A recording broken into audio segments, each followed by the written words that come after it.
It has been a long time, but the hardcore lines on maps are back, and now they are headed across the world. You know about the US naval deployments to the region, of course, but the conversations about the deployments tend to misinterpret what is happening in the broader course of negotiations. Either that, or the conversations overlook those negotiations altogether. So, before a war potentially breaks out, let's take a step back today and explore what exactly the US mobilization intends to accomplish. The apparent mismatch between what is happening in the Caribbean versus in closed-door negotiations. The structural issue with negotiating with an autocrat like Nicolas Maduro over issues like these, it's called a commitment problem, and the narrow way in which one might get out of said commitment problem. But let's start with the purpose of the mobilization, because that is subject to all sorts of political mumbo-jumbo. And at the risk of tapping my sign, don't listen to what leaders say, watch what they do.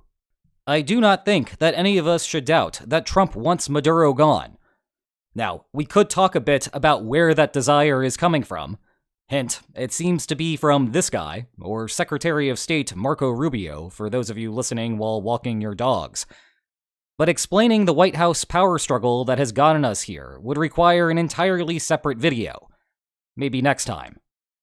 The point is that it is usually not difficult to ascertain what leaders want. Putin wants Ukraine. Xi wants Taiwan. You get the idea. The tricky part is understanding the price that leaders are willing to pay to obtain their goals. It is classic lines on maps stuff. The less resolved you are, the more I can extract out of you at the bargaining table. As such, less resolved actors want to feign resolve. Sometimes it works, and they get a better deal. Sometimes the opponent wrongly thinks that it is facing an unresolved country anyway, demands too much, and ends up in a 4-year special military operation. But 6 million of you already know that story. In any case, I would strongly recommend that you tune out what Trump is saying on the matter, regardless of whether he is sometimes beating his chest or sometimes acting cagey. It is all noise. Instead, focus on the Caribbean. Actual stuff is happening there, and I am not just referring to the strikes on alleged cartel boats. When the deployment first got there, my interest was piqued, and we indeed discussed the matter months ago. Well, the strikes have continued, with a new one every few days. Again, I would advise against reading too much into what is happening there. It seems that this is serving as a domestic legal basis to give Trump the authority to engage in more serious actions. Obviously, that is something in contention on Capitol Hill. And I suppose to some degree, the fact that Trump is willing to jump through those hoops is also evidence of the sincerity behind his intent. However, despite the accumulation of those strikes, and despite how the deployment was obviously too large for anti-cartel operations, it was still not large enough for me to gauge the sincerity of Trump's actions here. You see, deployments are actually costly. It is not free to send aircraft carriers, for example, on pleasure cruises around the world. They cost a ton to operate, and if they are in one place in the world, they cannot be in another place. But for a deployment to convey true credibility, there has to be significant heft behind the action. If I light $1 on fire, you might not think that I am serious. However, if I light $1 billion on fire, then that is a different story. Thus, I thought that the initial deployment was worth a mental note, but it was not big enough to draw more serious conclusions. Then the United States announced the deployment of the USS Gerald R. Ford, quite literally the world's largest naval ship and most pristine aircraft carrier ever built. That was on top of the bombers that the United States has sent from Texas and Louisiana to fly right up against Venezuela's border, only to return without incident. This is very similar to the incursions that China has been constantly doing with Taiwan, and again, we know the motivations there. Plus, we have this New York Times report, citing White House sources, that claims that Trump is seriously considering action, though he has not made a final decision. Pulling all of this together, I am now convinced that Trump is serious about taking military action in Venezuela, or at least is serious about looking serious. Please note for a few minutes from now that this does not mean that I think there will actually be military action.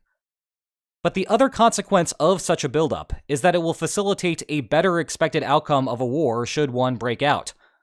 All negotiations are centered around what the expected outcome of a war will be.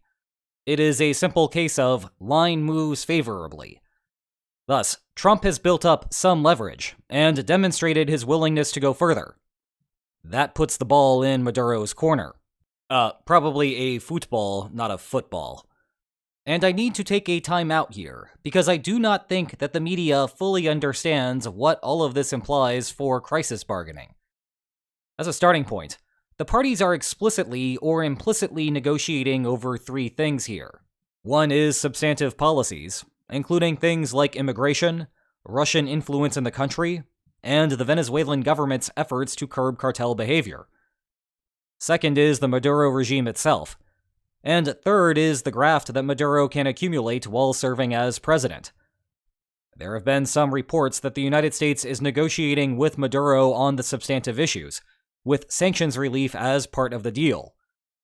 Usually, the next paragraph that comes after these reports is something to the effect of, maybe Trump does not intend to attack. Well, no. I think Trump does intend to attack.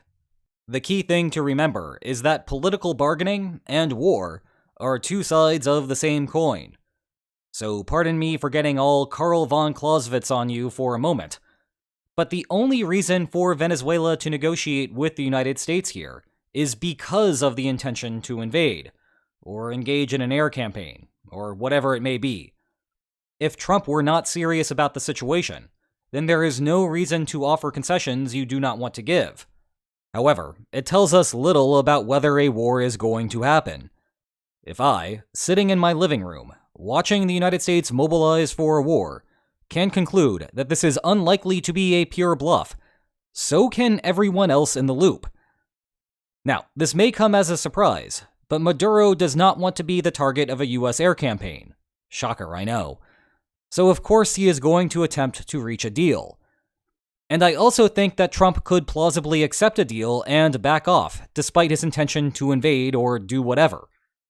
Remember, if your opponent is offering you concessions commensurate with the expected outcome of a war, it is better to accept them than fight a costly war just to arrive back in the same place. And for us, it shifts the topic to troubles with negotiating with someone in Maduro's position, and specifically the commitment problem that could lead to a war. Back to the three bargaining goods: the substantive policies, Maduro's regime, and Maduro's personal graft. And work with me here for a second, because this is a bit more complicated than if land is the primary commodity of interest. One thing is always easier to keep track of than the three that we now have to juggle in Venezuela. For Maduro, the important issues are the graft itself, and remaining president, because that allows him to protect his accumulated graft and promises future graft as well. The substantive issues are an afterthought. For the United States, the more important issues are the policies and Maduro's reign. But whereas Maduro views his presidency as a means to an end, the United States has long held the position that Maduro is not the legitimate president of Venezuela, and that his victories in earlier elections were fraudulent. And by long held, I mean that this predates Trump's second term. In fact, the last Venezuelan election was in March 2024, and the Biden administration refused to recognize Maduro as the winner. I think that point gets lost in the shuffle of our politically polarized world, but it is important to remember. This is not just a US thing either. There is a reason why Venezuela's main opposition leader won the Nobel Peace Prize. Actually, she's been meeting with US presidents for a long time. Now, given that breakdown of preferences, you might think that it should be easy to reach a deal. The United States cares about the substantive policy, and Maduro does not. So Maduro should concede whatever he can on that front and pacify the United States. And that seems to be where the negotiations have been centered around. However, simultaneously, it does not seem to be enough.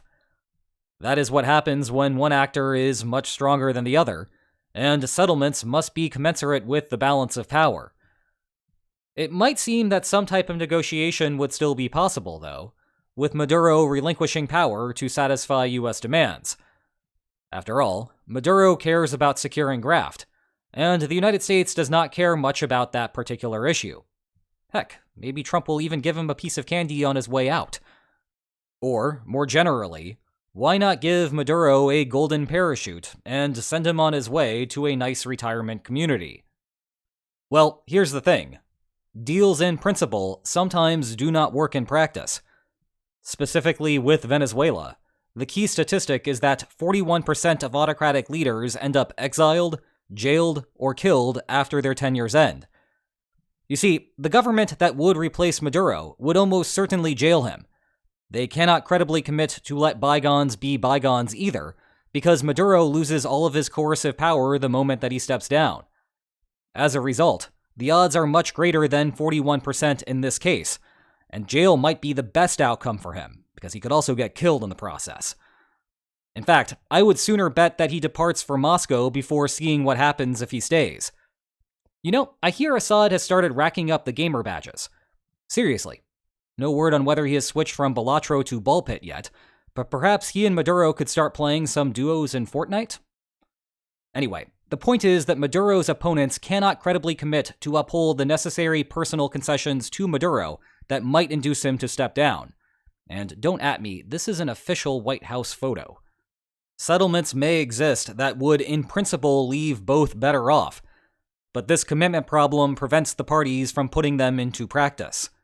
Well, with that profoundly pessimistic prognostication publicized, perhaps a path to peace may yet postpone plenty of pointless pugilism. In particular, I can see two ways that this does not devolve into war. One, this is a complicated Trump bluff.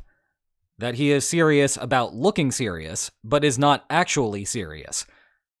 I should note that the United States routinely moves its carrier groups to places with brooding conflicts that do not ultimately erupt into wars, though this one has a little bit more heft than most. This possibility will start sounding less plausible as the United States commits more materiel to the region. And that gives us a nice segue to the other possibility, that the United States accumulates so much power in the region that Maduro believes there is no hope that he will prevail in a war, at which point he flees to Moscow with whatever money he can stow away in a Swiss bank account, and then he spends his days playing a 2025 Pokemon game with 2005 graphics. Ironic given that Putin is the one catching all of the exiled autocrats. Meanwhile, I hope to not have to write another book about this hypothetical war, so please settle for these two excellent works on the one that is ongoing. Check the video description for more information about them.